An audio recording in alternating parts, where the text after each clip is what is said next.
দেখুন, আমরা একটা কথা তো বলে থাকি যে ইস্ট বেঙ্গল এবং মোহনবাগান এই দুই ক্লাব কিন্তু বরাবর ভারতীয় ফুটবলের হাল ধরে রেখেছে বছরের পর বছর। এই যে এই ইতিহাস ইস্ট বেঙ্গল মোহনবাগানের, একটা ক্লাবের 100 বছরেরও বেশি, 105 বছর, আর একটা ক্লাবের 130 বছরের কাছাকাছি যে ইতিহাস, সেই ইতিহাস জুড়ে কিন্তু ভারতীয় ফুটবলে নানান ক্লাব এসেছে, নানান ক্লাব চলে গেছে, অনেক বড় বড় ক্লাব, যেমন আপনারা ধরুন টেম্পো, সালগাওকার, তাদেরকে আপনারা ইন্ডিয়ান ফুটবলের টপে দেখেন না, কিন্তু একসময় তারা রাজত্ব করেছে ঠিকই।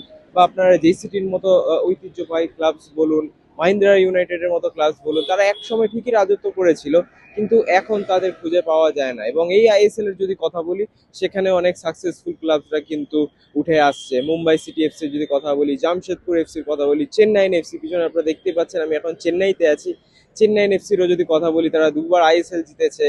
তো অবশ্যই এই সব ক্লাবরা যারা সময়ের সাথে তাল মিলিয়ে কিন্তু নতুন ক্লাব ওঠে, পুরনো ক্লাব বন্ধ হয়ে যায়। কিন্তু এই দুটো ক্লাব, ইস্ট বেঙ্গল এবং মোহনবাগান, এই দুটো ক্লাব কেন বাকিদের থেকে আলাদা, সেইটারই আজকে আপনাদেরকে একটা উদাহরণ দেবো, একটা ছোট্ট উদাহরণ দেবো। হয়তো এই উদাহরণ দেখে আপনারা কোথাও না কোথাও বুঝে যাবে যে কেন এই দুটো ক্লাব বাকি প্রত্যেকটা ক্লাবের থেকে আলাদা। অবশ্যই ফ্যান বেসের কথা আমরা বলে থাকি, আমরা সাপোর্টারদের কথা বলে থাকি, এবং আমরা বলে থাকি খেলার কোয়ালিটি নিয়ে বা ডমিনেন্স নিয়ে। কিন্তু অবশ্যই ইস্ট বেঙ্গল মোহনবাগান তাদের তাদের মানে তারা পরিপূরক কাদের, তারা একই, অবশ্যই দুজনেই দুজনের পরিপূরক ঠিকই, কিন্তু তাদেরকে ভরে কারা? তাদের ভালো টিম আছে, তাদের অনেক অর্থ আছে ভালো টিম বানানোর, কিন্তু যেই জিনিসটা ছাড়া ইস্ট বেঙ্গল এবং মোহনবাগান তারা বলতে পারেন অসম্পূর্ণ, সেটা হচ্ছে তাদের সমর্থকরা। হ্যাঁ ঠিকই, কলকাতা থেকে এখন আমি অনেকটাই দূরে আছি, এবং প্রায় বলতে পারেন যে প্রায় 1500 কিলোমিটার দূরে, সমুদ্র কূলের একদমই কাছে, বলতে পারেন বঙ্গোপসাগর একদমই কাছে। কিন্তু এখানেও ইস্ট বেঙ্গল কে দেখে কিন্তু মনে হবে না যে তাদের সমর্থক কিছু কম আছে, বা ইস্ট বেঙ্গলে খুব একটা অ্যাওয়ে ক্রাউড মনে হবে না। কারণ এখানে বলতে পারেন টেম্পারেচারও সেম চেন্নাইয়ের কলকাতারই মতো কাছাকাছি, হিউমিডিটিও সেরকম, কলকাতাও যেরকম হিউমিডিটি, চেন্নাইও কিন্তু সেরকমই হিউমিড। কিন্তু একটা অ্যাওয়ে গেম, নিজের শহর থেকে 1500 কিলোমিটার দূরে এইখানে এই চেন্নাই শহরে কিন্তু ইস্ট বেঙ্গলের পিছু ছাড়েনি তাদের সমর্থকরা।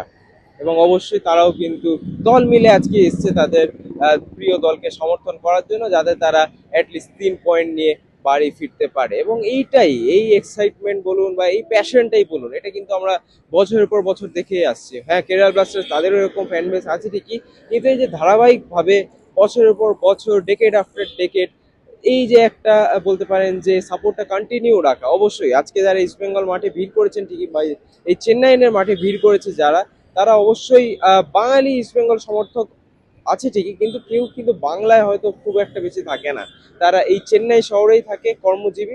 একজনের সাথে আমার কথা হচ্ছিল, তিনি কিন্তু প্রায় 20 বছর ধরেই চেন্নাইতে আছেনই। অবশ্যই নিজের বাড়ি থেকে, মাতৃভূমি থেকে অনেকটা দূরে অন্য একটা শহরে তারা অবশ্যই বসবাস করছে এখন, কিন্তু একটা জিনিস যেটা কানেক্ট করে তাদেরকে তাদের মাতৃভূমির সাথে, সেটা হচ্ছে তাদের প্রিয় ক্লাব ইস্ট বেঙ্গল। অবশ্যই জামশেদপুরে আপনারা দেখেছেন মোহনবাগানের সমর্থকরা কিরকম কলকাতা থেকে ছুটে গিয়ে জামশেদপুর তাদের প্রিয় দলের সমর্থন করতে গেছে, কিন্তু এই জিনিসটা একটু আলাদা।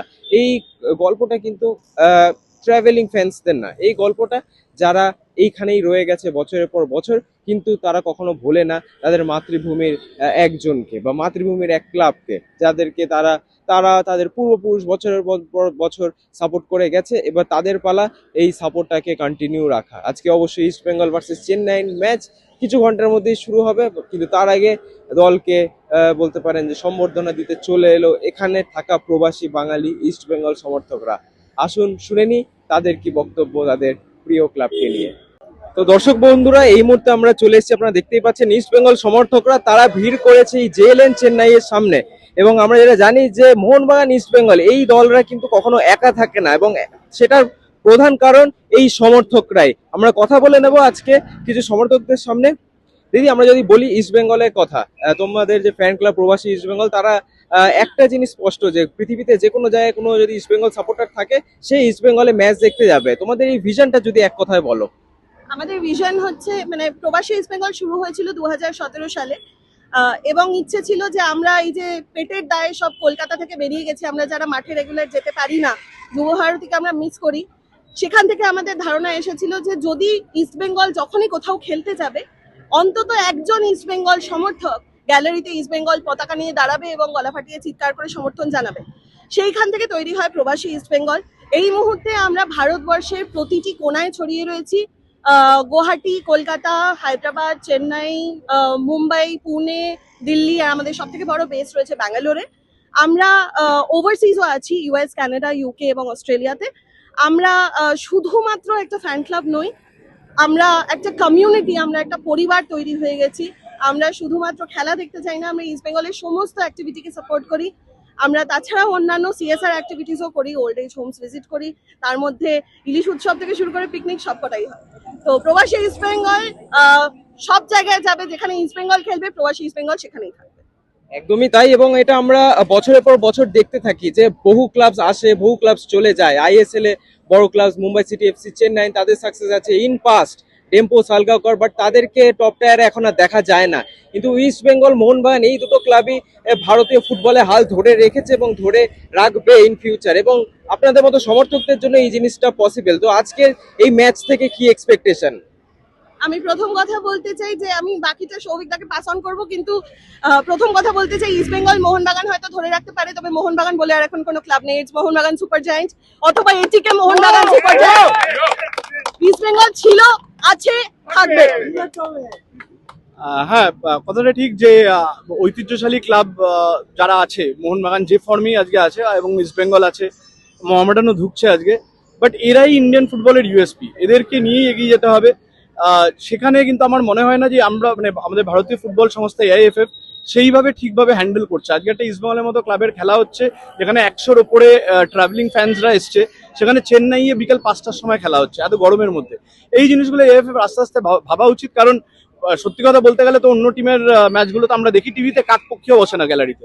এই দুটো ক্লাবের খেলাতেই লোকগুলো হয়, সেটা হোমে তো হয়, অ্যাওয়েতেও হয়। তো এগুলো এএফএফ এর ভাবা উচিত, আরো পরিকল্পিত হওয়া উচিত। বাট ডাজন্ট ম্যাটার, দুপুর 2টায় হোক, 3টায় হোক, বিকেল 5টায় হোক, প্রবাসী ইস্ট বেঙ্গল সেই ফ্যান ক্লাব বা সেই কমিউনিটি যে ইস্ট বেঙ্গলকে সাপোর্ট করার জন্য রোদ, ঝড়, জল, বৃষ্টি সবকিছুতে গ্যালারিতে গিয়ে দাঁড়াবে।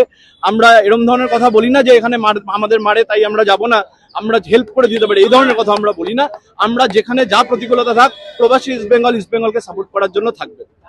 একদম অনবদ্য। এবং আমি এই ছোট্ট ক্ষুদে সমর্থকের কাছে আসবো। বাবু, তোমার নাম কি?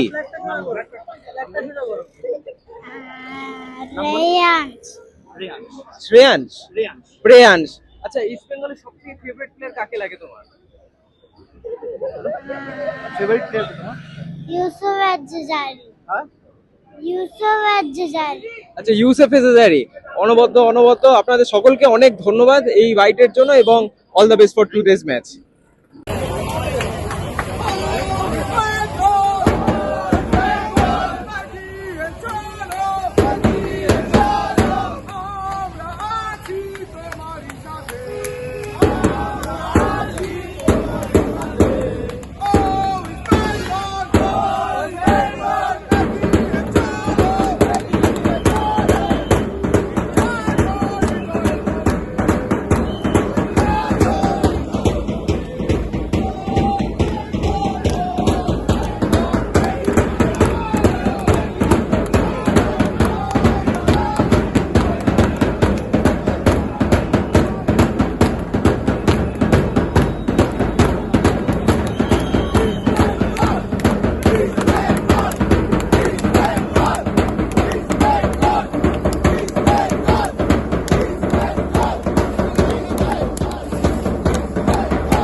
এই শুনলেন তাদের গাথা, তাদের গল্প ইস্ট বেঙ্গলকে নিয়ে, এবং কিভাবে জেনারেশনের পর জেনারেশন তারা ইস্ট বেঙ্গলকে বাঁচিয়ে রাখতে চায়। পৃথিবীর যে কোনো কোনায় যেখানেই ইস্ট বেঙ্গল খেলুক না কেন, তারা কিন্তু পাশে আছে তাদের দলের। এবং এই জিনিসটা বুঝতে হবে ক্লাবদেরকে, এই জিনিসটা বুঝতে হবে প্লেয়ারদেরকে, যে কিরকম প্যাশন নিয়ে তারা আসে।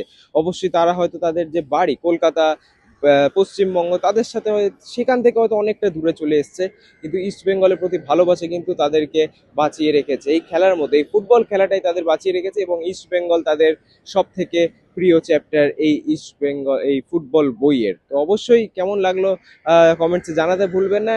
ম্যাচ শুরু হতে জাস্ট কিছুক্ষণ সময় বাকি, হয়তো আপনারা ভিডিওটা পরে দেখবেন বা আগে দেখবেন, বাট যখনই দেখুন অবশ্যই জানাতে ভুলবেন না কেমন লাগলো এই একটা স্পেশাল প্রতিবেদন। আমরা যেহেতু বাইরে আছি, চেন্নাইতে আছি, কলকাতাতে নেই, তো অবশ্যই একটা স্পেশাল ভিডিও বানাতে তো হতোই আপনাদের জন্য। তো অবশ্যই জানাতে ভুলবেন না কমেন্ট সেকশনে কেমন লাগলো এই ভিডিওটা। আবারও আপনাদের সাথে দেখা হবে অন্য কোনো এপিসোডে, অন্য কোনো প্রতিবেদনে। ততদিনে ভালো থাকবেন, সুস্থ থাকবেন এবং নমস্কার।